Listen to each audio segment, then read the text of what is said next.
So you're on the red planet. That's you right there. You're looking for specimens and samples to send back to Earth in order for the scientists on Earth to get a better view and better understanding of what the red planet is really like. Now you're excited. You're one of the first people to ever land on the red planet, on another terrestrial land. However, that excitement soon took a downturn when you see on the horizon, north of the Jezero crater on the south pole of Mars, a huge dust storm coming your way at 30 miles per hour and more than 30 kilometers high. Now this huge dust storm was a red cloud of just pure dust.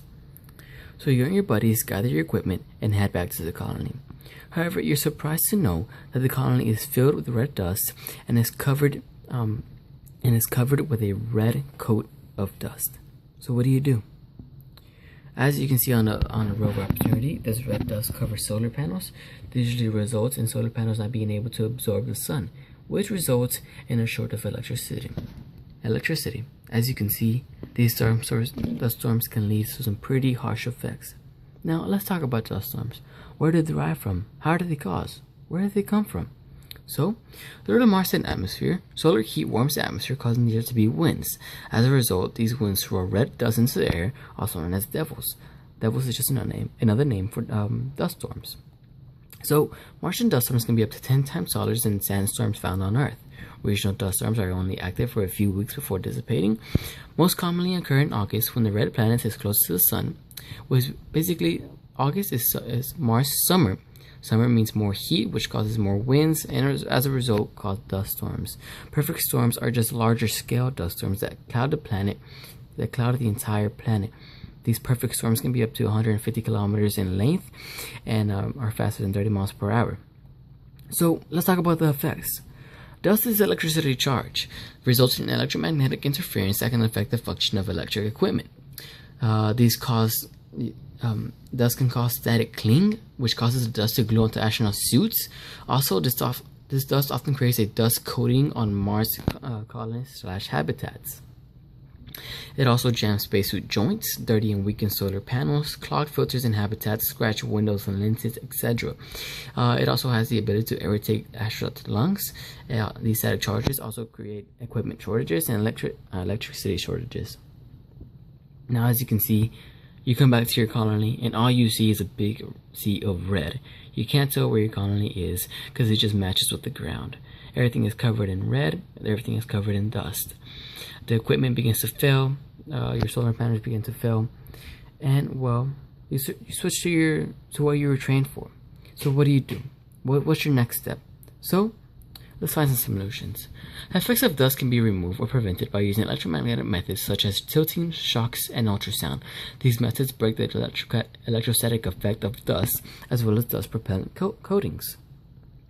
Future spacesuits can have the capability to plug into a high voltage connector, causing this electric charge to levitate the remaining dust off the suit.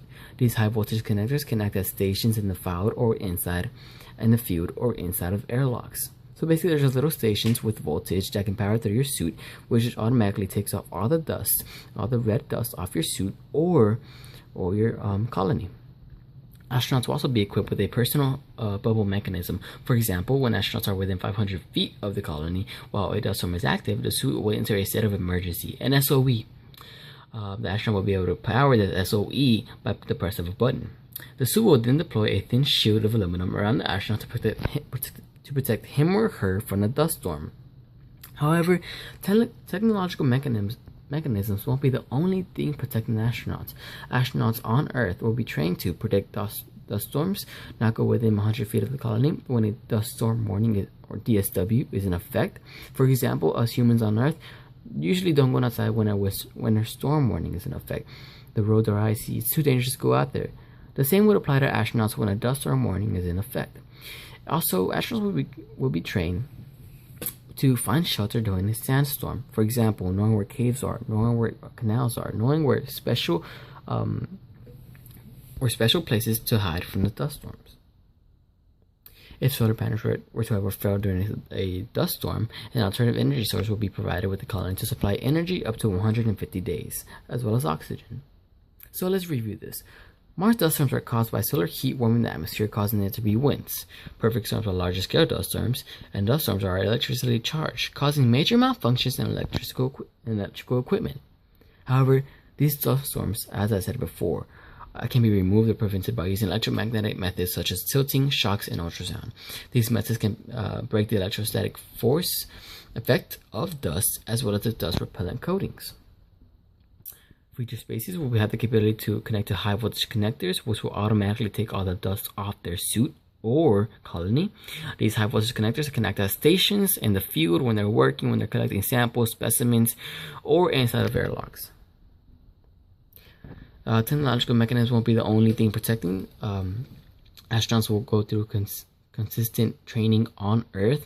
They will be able to learn how to be meteorologists, work with radar in order to predict dust storms and when they are coming. They will not be able to go within 100 feet of the colony when a dust storm warning is in effect. And also, astronauts will be specially trained in order to find shelter during a sandstorm, such as caves. They will know what caves are. They will know what canals are. They will know where special places are in order to hide from the dust storm. Also, solar panels, if solar panels or oxygen produce were ever to fail, an alternative energy source will be provided for the colony to supply energy up to 150 days. So, in conclusion, dust storms can be easily resolved with the following solutions. Thank you for listening. This is Hugo Duran signing off.